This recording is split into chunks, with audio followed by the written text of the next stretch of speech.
Hi hello friends అందరికీ నమస్కారం. ఈరోజు ఈ వీడియోలో మన తెలంగాణ రాష్ట్రంలోని ప్రతి మహిళ కోసం ప్రభుత్వం తీసుకొచ్చిన ముఖ్యమైన అప్డేట్ గురించి ఈ వీడియోలో క్లియర్గా మాట్లాడుకుందాం. వీడియోని ఎక్కడ కూడా స్కిప్ చేయకండి ఫ్రెండ్స్, అండ్ వర్డ్ చూడండి. వీడియో స్టార్ట్ చేసే ముందు మీకు ఒక స్మాల్ రిక్వెస్ట్ ఫ్రెండ్స్.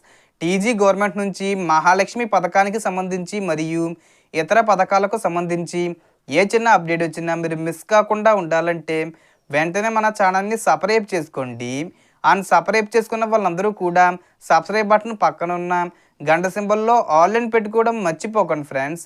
ఇలా పెట్టుకోవడం వల్ల నేను పెట్టే ప్రతి ఒక్క వీడియో మీరు నోటిఫికేషన్ రూపంలో పొందగలరు. అండ్ వీడియో మీ నచ్చితే లైక్ చేయండి ఫ్రెండ్స్. సో ఏమాత్రం లేట్ చేయకుండా వీడియోలోకి వెళ్ళిపోద్దాం.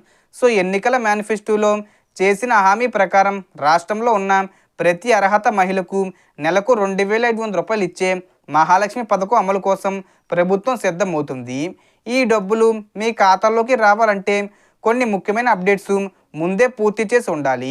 ఇప్పటికే చాలామంది మహిళలు ఈ అప్డేట్స్ పూర్తి చేశారు. అయితే ఇంకా చెయ్యని వారు తప్పకుండా పూర్తి చేసుకోవాలి. ముఖ్యంగా ఈ పథకానికి అర్హత పొందాలంటే వయసు 18 నుండి 50 సంవత్సరాల మధ్య ఉండాలి. ఎందుకంటే 50 ఏళ్ల తర్వాత పెన్షన్ వస్తుంది కాబట్టి ఈ పథకం వర్తించదు. అదేవిధంగా రేషన్ కార్డు, ఆధార్ కార్డు, వ్యక్తిగత బ్యాంక్ అకౌంటు తప్పనిసరిగా ఉండాలి. ఒక కుటుంబంలో ఎవరైనా రేషన్ కార్డులు ఉన్నా కూడా ఈ పథకం ప్రయోజనం మాత్రం ఒక మహిళకే వర్తిస్తుంది. మీరు అప్లై చేసిన తర్వాత ప్రభుత్వం మీ డాక్యుమెంట్స్ అన్నిటినీ వెరిఫై చేస్తుంది.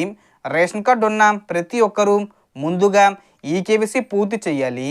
అంటే మీ ఆధార్తో రేషన్ దుకాణంలో వేలిముద్ర పెట్టాలి. అదేవిధంగా బ్యాంక్ అకౌంట్కు ఆధారు, ఫోన్ నెంబరు లింకే ఉండాలి. లింక్ లేకపోతే డబ్బులు ఖాతాలోకి రాకపోవచ్చు. చాలామంది పోస్ట్ ఆఫీస్ అకౌంట్లు కూడా తీసుకున్నారు. అవి కూడా పథకానికి సరే. ప్రభుత్వం ఇప్పటికే ఈ పథకానికి సంబంధించిన బడ్జెట్కి క్యాబినెట్ ఆమోదం కూడా ఇచ్చింది. డిసెంబర్ మొదటి వారంలో దరఖాస్తుల స్వీకరణ మొదలవుతుంది. డిసెంబర్ 2వ వారం నుంచి అప్లికేషన్లు తీసుకొని అప్పుడు డిసెంబర్ చివరి వారంలో అయినా లేదా జనవరి నుంచి అయినా 2,500 రూపాయల చొప్పున మహిళల ఖాతాల్లోకి నేరుగా జమ చేయాలని ప్రభుత్వం భావిస్తుంది. అయితే గమనించాల్సిన విషయం ఏమిటంటే ఇప్పటికే ఆసరా పెన్షన్ తీసుకుంటున్న వారికి ఈ పథకం వర్తించదు. So total information difference. మీకు ఈ వీడియో నచ్చితే లైక్ చేయండి, షేర్ చేయండి అండ్ సబ్స్క్రైబ్ చేసుకోండి. Thanks for watching.